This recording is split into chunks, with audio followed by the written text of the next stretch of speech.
Actualizamos la información en el mundo ahora de France 24. Yo soy Juan Pupiales. Vamos con los principales hechos del día. La Corte Suprema de Estados Unidos anula gran parte de los aranceles impuestos por el presidente Donald Trump. Se trata del primer revés por parte de este máximo tribunal hacia una gran política del magnate, la justificación de sus poderes como mandatario en el centro de la discusión.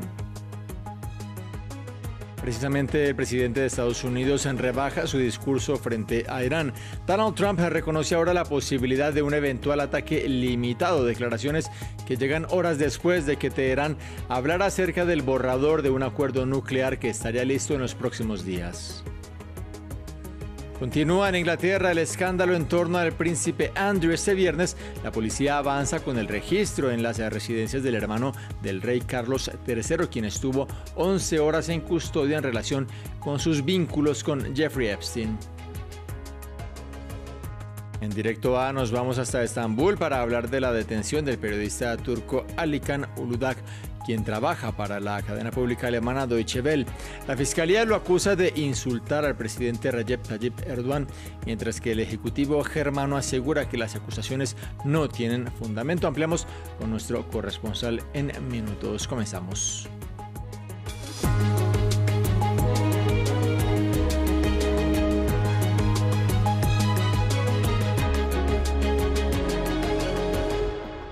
Hay revuelo en Estados Unidos luego de que en las últimas horas la Corte Suprema anulara gran parte de la política arancelaria liderada por el presidente Donald Trump.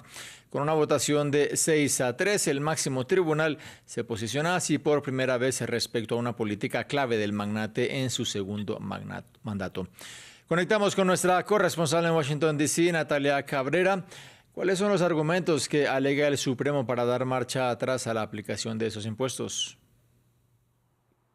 Básicamente que el presidente Donald Trump se extralimitó al imponer estas tasas arancelarias sin haber tenido una autorización del Congreso previamente. Esta decisión después de que 3 jueces conservadores se unieran de hecho a los liberales, para esta votación en la cual rechazaron básicamente el argumento de la Casa Blanca sobre el cual impuso estas cuotas arancelarias, que era la activación de esta ley de emergencia económica de 1977, que según decía la Casa Blanca le daba la autoridad justamente para imponer todos estos aranceles sin necesidad de la aprobación de los legisladores. Lo que dice este fallo de la Corte Suprema, firmado de hecho por el presidente de la Corte Suprema, el magistrado John Roberts, es que si el Congreso hubiera querido imponer estos aranceles ya lo hubiera hecho. Así que en un lenguaje sencillo, simplemente lo que está diciendo la Corte básicamente es que le corresponde al Congreso la imposición de tarifas a otros países, así que es una tarea del Congreso básicamente y debe venir del Congreso. Ahora, la Corte no se pronunció específicamente sobre si la Casa Blanca tiene que reembolsar todos estos aranceles que ya ha cobrado desde la activación, sino que lo que dice simplemente es que no tenía la autoridad legal para hacerlo. Ahora, hay 2 tipos de aranceles que son los que hacían parte de esta demanda, los que Trump llamó en su momento los aranceles recíprocos, sin tener ningún argumento académico, y que decía que era para reducir los déficits comerciales con otros países, y también estos que le impuso a México, a Canadá y a China porque consideraba que no hacían lo suficiente por la lucha contra el fentanilo. Gracias, Natalia, corresponsal de France 24 en Washington, D.C. Continuamos. Mientras tanto, hay novedades en esas tensiones entre Irán y Estados Unidos. El presidente Trump reconoció la posibilidad de un ataque limitado sobre la República Islámica días después de una movilización de buques en Medio Oriente que hacía temer una ofensiva inmediata. Las palabras del magnate coinciden con las del canciller iraní Abbas Araghchi, que habló de un borrador del acuerdo nuclear que estaría listo en días. Un riesgo real de agresión militar. Así calificó Irán la retórica del presidente estadounidense Donald Trump contra Teherán. La República Islámica considera que si es atacada, todas las bases estadounidenses en la región serán objetivos legítimos. Y casualidad o no, más aviones cisterna estadounidenses están en la pista de este aeropuerto de Sofía en Bulgaria. Un posible indicativo de que más tropas estadounidenses estarían movilizadas y listas para intervenir si su comandante en jefe da la orden. Varios medios de comunicación estadounidenses anuncian posibles ataques contra Irán durante el próximo fin de semana. Todo esto después de las palabras del republicano. Así que ahora quizás tengamos que ir más allá o quizás no. Quizás lleguemos a un acuerdo con ustedes, probablemente lo sabrán en los próximos 10 días. Es necesario un acuerdo significativo, de lo contrario sucederán cosas malas. Según el Wall Street Journal, el presidente estadounidense podría optar por lanzar ataques para asesinar a responsables del régimen. Algunos aliados de Estados Unidos prefieren anticiparse. Es el caso en particular de los primeros ministros de Polonia e Israel. Invito a nuestros ciudadanos a abandonar Irán inmediatamente y a no viajar bajo ningún concepto a este país. Si los ayatolás cometen el error de atacarnos, se enfrentarán a una respuesta que ni siquiera pueden imaginar. Todo ello son señales de que las conversaciones indirectas no habrían logrado por el momento calmar las tensiones. Washington querría incluir en un futuro acuerdo la renuncia de Irán a su arsenal de misiles balísticos y el apoyo prestado a sus aliados regionales. Pero Teherán solo desea negociar en torno a su programa nuclear. El gobierno iraní exige también el levantamiento de las sanciones económicas, pero al mismo tiempo las fuerzas navales estadounidenses están ahora muy presentes en la región, y la Marina iraní está llevando a cabo maniobras conjuntas con Rusia en el Mar de Omán. Cambiamos de tema. En medio del primer viernes del Ramadán, el mes sagrado para los musulmanes, decenas de miles de palestinos intentaron ingresar a la mezquita de Al-Aqsa. Sin embargo, solo una parte de los feligreses pudo entrar al recinto, producto de las limitaciones de aforo y robustecimiento de las requisas en la frontera con Cisjordania, llevadas a cabo por las autoridades de Israel. Diego Bazzani nos amplía. Los palestinos celebran el primer viernes del Ramadán en medio de estrictos controles israelíes. Miles de musulmanes de Jerusalén y de varios puntos de Cisjordania intentaron acudir a rezar a la mezquita de Al-Aqsa, el tercer lugar sagrado más importante del Islam. Para rezar en la bendita mezquita de Al-Aqsa el primer viernes de Ramadán, entramos por el cruce de Calandilla y no fue fácil. Sin embargo, varios ciudadanos denunciaron que las autoridades fronterizas de Israel no les permitieron ingresar a la ciudad santa. No me dejaron entrar, entonces me dijeron que necesitaba un permiso, pero no tengo permiso. ¿De dónde puedo obtener un permiso? Dijeron que nos permitirían entrar según la edad, y yo soy mayor que la edad permitida. Israel informó que solamente permitirá el ingreso de 10.000 personas al complejo religioso. Además, las autoridades aumentaron en una hora los horarios de visita matutino a los fieles judíos, medidas que para la policía de Jerusalén fueron dictadas por motivos de seguridad.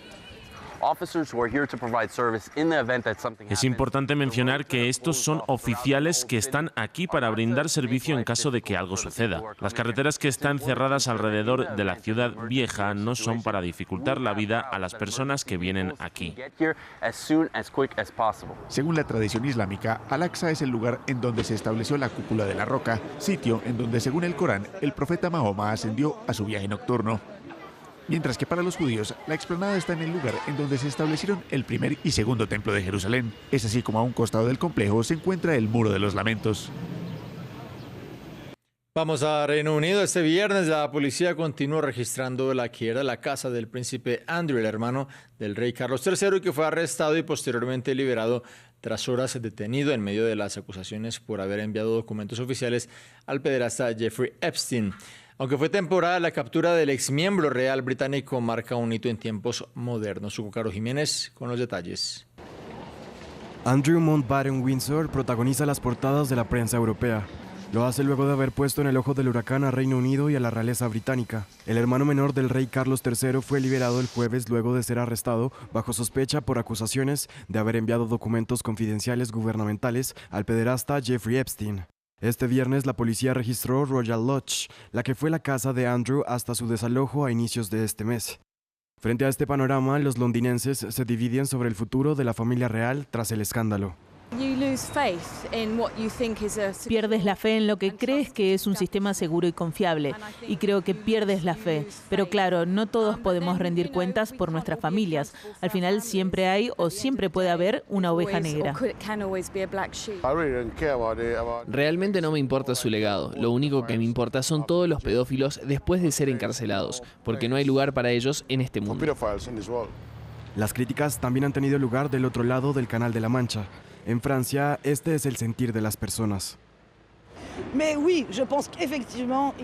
Sí, creo que la monarquía debe modernizarse y cambiar. Deberían adoptar un sistema, digamos, como el nuestro, como el francés, y dejar de permitir que un rey, una reina, un príncipe sea el que gobierne. El arresto de Mountbatten-Windsor, quien era octavo en la línea de sucesión al trono, no tiene precedentes en los tiempos modernos. Más noticias. El gobierno en funciones de Venezuela promulgó la controversial ley de amnistía que plantea la liberación de cientos de disidentes, opositores y perseguidos políticos. La normativa que llega tras apenas semanas de haberse planteado y en medio de un clima político adverso del chavismo, que durante años negó que existieran detenciones arbitrarias y persecución a la oposición y organizaciones no gubernamentales. Cuestionan, de otra parte, los detractores del gobierno que esta normativa contemple el reconocimiento, responsabilidad, memoria y mecanismos de reparación. Nos lo cuenta Jesús Yajure. Venezuela promulga una ley de amnistía que podría significar la libertad para cientos de opositores y perseguidos políticos. Firmada por la presidenta en funciones, prevé la exención de causas judiciales contra personas acusadas o condenadas desde 1999. Para el oficialismo, que por años negó la existencia de presos políticos, la ley llega en medio de un salto retórico. Tras la captura de Nicolás Maduro por parte de Estados Unidos, la derogación de leyes del chavismo y la apertura a empresas estadounidenses del principal capital económico del país, el petróleo. Que la ley de amnistía, que hoy abre una puerta extraordinaria para que Venezuela se reencuentre, para que Venezuela aprenda a convivir democrática y pacíficamente, para que Venezuela se despoje del odio, de la intolerancia, que primen los derechos humanos.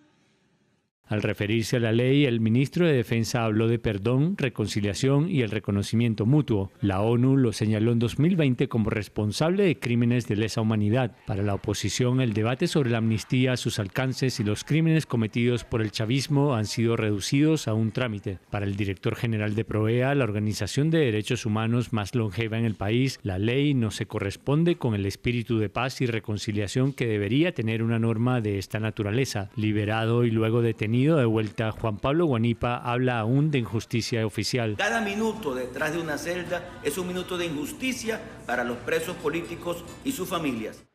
Una ley que, si bien trae alivio para los privados de libertad de manera arbitraria, sigue bajo el total control discrecional del gobierno en funciones. Una comisión especial dará seguimiento a la implementación de la ley, que incluirá la revisión de casos no cubiertos por la norma. En Argentina, a primeras horas de este viernes, se aprobó en la Cámara de Diputados la reforma laboral que impulsa el gobierno del ultraderechista Javier Milei. Con una votación de 135 votos a favor y 115 en contra, la Cámara Baja sacó adelante un texto que debe ahora recibir el visto bueno del Senado. Esta normativa busca, según el gobierno, reforzar el empleo formal y favorecer la inversión. Sin embargo, sindicatos y organizaciones sociales habían comenzado desde el jueves una huelga general en rechazo a este proyecto que, dicen, amenaza con derechos fundamentales como el de llevar a cabo un paro precisamente. Se cierra la votación. 135 votos afirmativos, 115 negativos, 0 abstenciones. Resulta afirmativo, se pasa al tratamiento en particular. Hollywood vuelve a estar de luto. Falleció a los 53 años el actor Eric Dane, célebre por su papel en las populares series Grey's Anatomy y Euphoria. Según su representante, el intérprete nacido en San Francisco perdió la vida como consecuencia de una esclerosis lateral amiotrófica, ELA, la cual le habían diagnosticado hace menos de un año. De acuerdo con el comunicado, Dane murió rodeado de su esposa, sus 2 hijas y amigos. Es momento de Directo A. Hay polémica en Estambul. La policía detuvo a un periodista de la cadena pública alemana Deutsche Welle y el reportero de nacionalidad turca se encuentra a la espera de juicio. Para conocer más detalles del caso, conectamos con nuestro corresponsal Adrián Rocha. Adrián, ¿de qué acusa la justicia al periodista detenido?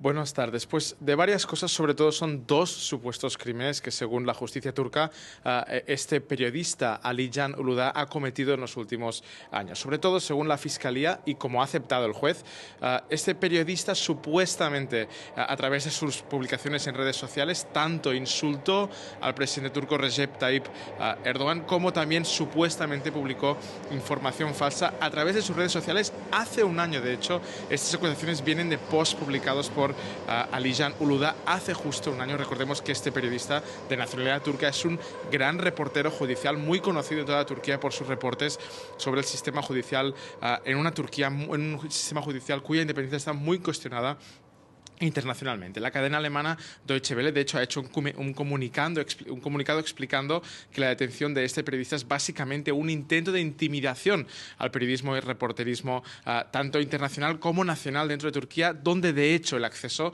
al canal en turco de Deutsche Welle está completamente bloqueado en Internet. Ningún turco que no tenga VPN no puede acceder a los contenidos de la cadena pública alemana Deutsche Welle dentro de territorio turco, y se ha convertido este canal como uno de los pocos focos de periodismo independiente en turco que ahora mismo pueden ver los turcos a pesar de este bloqueo. Recordemos que durante los últimos años el gobierno del presidente turco Recep Tayyip Erdogan ha estado persiguiendo a gran parte de todos los medios, tanto privados como públicos, para llevarlos dentro de su propio terreno, y en la actualidad quedan apenas muy poquitos medios, periódicos y un par de televisiones que son críticas abiertamente con el gobierno del presidente turco Recep Tayyip Erdogan.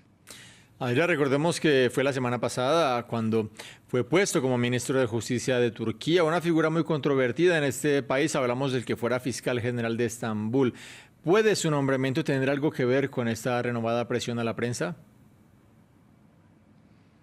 Pues esta es la gran pregunta que nos hacemos todos, incluso los expertos y politólogos de Turquía, que aseguran que desde la semana pasada hasta ahora y en los próximos semanas y meses, esta posible presión en contra de tanto el periodismo independiente como también de la oposición y de activistas por los derechos humanos no hará más que aumentar a través del nombramiento de Akin Gürlek, el antiguo fiscal general de Estambul, como comentabas, como nuevo ministro de Justicia en una Turquía, como decíamos, cuya independencia judicial está muy cuestionada. Sobre todo, Gürlek es un perfil muy particular dentro del gobierno de Turquía. Es el fiscal general que ha estado detrás de los grandes casos judiciales políticos en contra tanto de periodistas, también de activistas y sobre todo del principal partido de la oposición, el Partido Republicano del Pueblo, cuyo candidato a la presidencia y principal rival político del presidente turco Recep Tayyip Erdogan fue encarcelado en marzo del año pasado en una macrooperación policial en contra de su casa. Gürlek fue de hecho el fiscal que le acusó de las de varios casos judiciales en su contra. Son casi una docena de casos, entre los que destacan sobre todo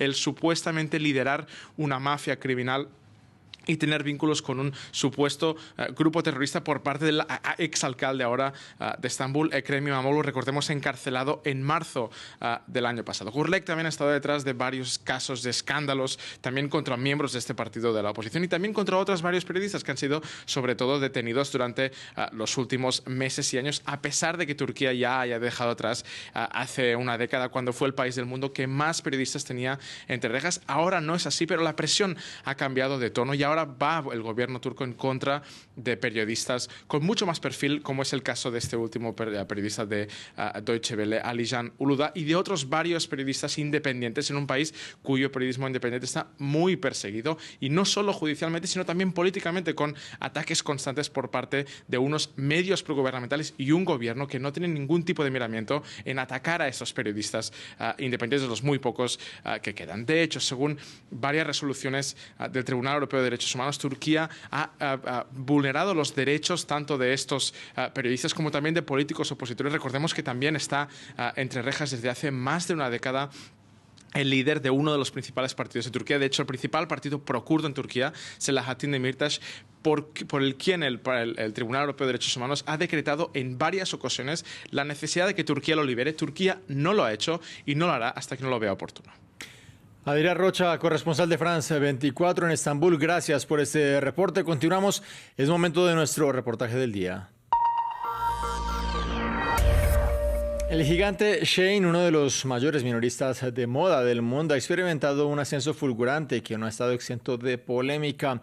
Desde hace años, ONGs que defienden los derechos humanos denuncian violaciones del derecho laboral en las fábricas de sus proveedores. Investigación a continuación de nuestros corresponsales en China, Eudlin Boshul y Jan Kamsit-Bronsby. El ritmo constante de los desplazamientos matutinos en Cantón. Mientras algunos compran comida de camino al trabajo, otros, como Li Hongqian, buscan empleo.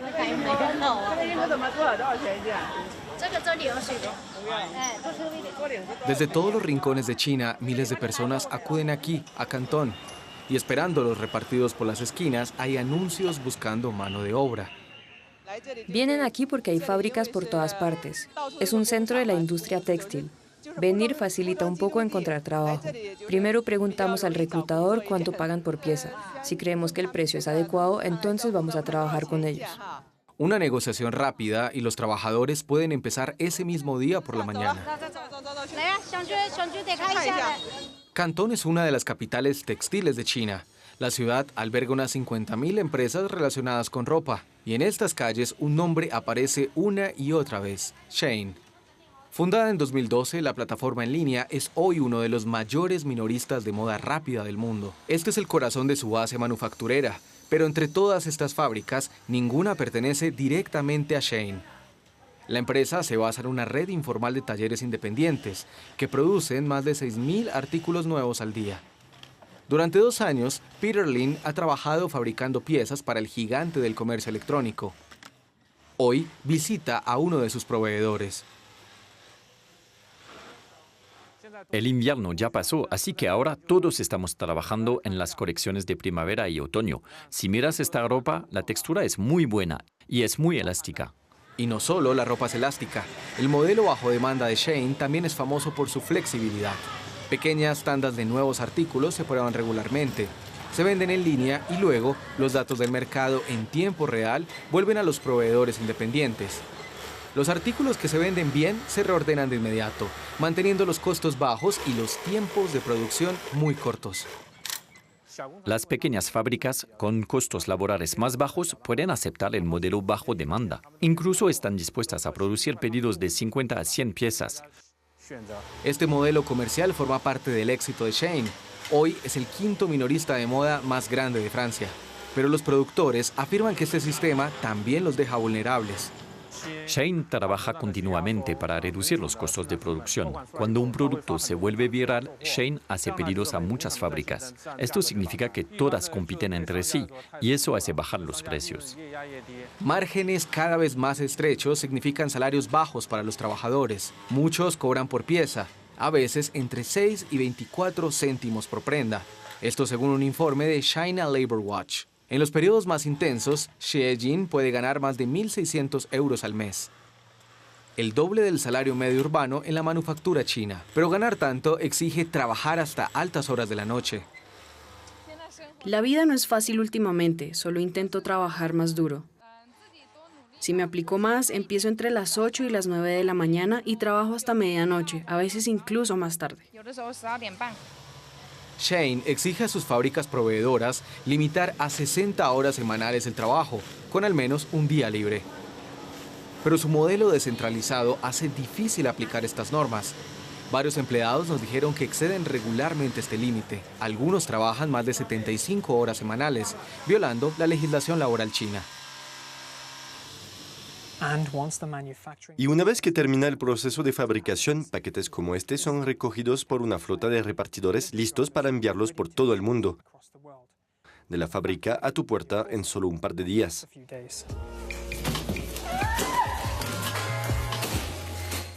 Vestidos Shein, sombreros, pantalones y camisetas, todo por tan solo 4 euros. Pero las ONG advierten que esta ropa tan barata también tiene un costo ambiental. Las marcas como Shein suelen tener ciertas características. Primero ves que la tela es delgada y de baja calidad. Luego, cuando miras las costuras, el pespunte de la costura es muy desigual. No está hecha para durar. Desde hace años, Nisa Cornish trabaja en Redress, una ONG de moda sostenible con sede en Hong Kong. En 2025, Shein fue catalogada como una de las mayores contaminadoras de la industria. El problema no son solo las fábricas, sino también los consumidores internacionales. El problema de la ultramoda rápida, ambientalmente hablando, es que el volumen de venta y la baja calidad con que se producen fomentan la idea de que la ropa es desechable. La responsabilidad es compartida, claro, porque aunque Shein y marcas similares producen para responder a la demanda, nosotros, los consumidores occidentales, somos quienes impulsamos esa demanda.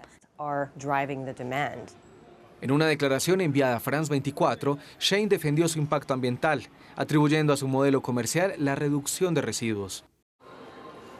Nuestro modelo de producción bajo demanda está en el centro de nuestra estrategia para limitar los residuos y optimizar recursos, lo que resulta en menos inventario sobrante y minimiza los desechos derivados de la sobreproducción. La empresa también defendió su historial en derechos laborales, añadiendo que exige a sus proveedores cumplir las normativas locales. Los proveedores deben asegurarse de cumplir todas las leyes y regulaciones locales sobre salarios y horarios laborales, incluido el pago legal de horas extra. Al caer la noche, la oscuridad envuelve las calles de Cantón. Pero en las callejuelas, las luces de las fábricas permanecen encendidas. Aún hay trabajadores que siguen cosiendo hasta la madrugada ropa que será enviada a todo el mundo. Despedimos así este bloque informativo. En minutos más noticias aquí en France 24. Quédense con nosotros.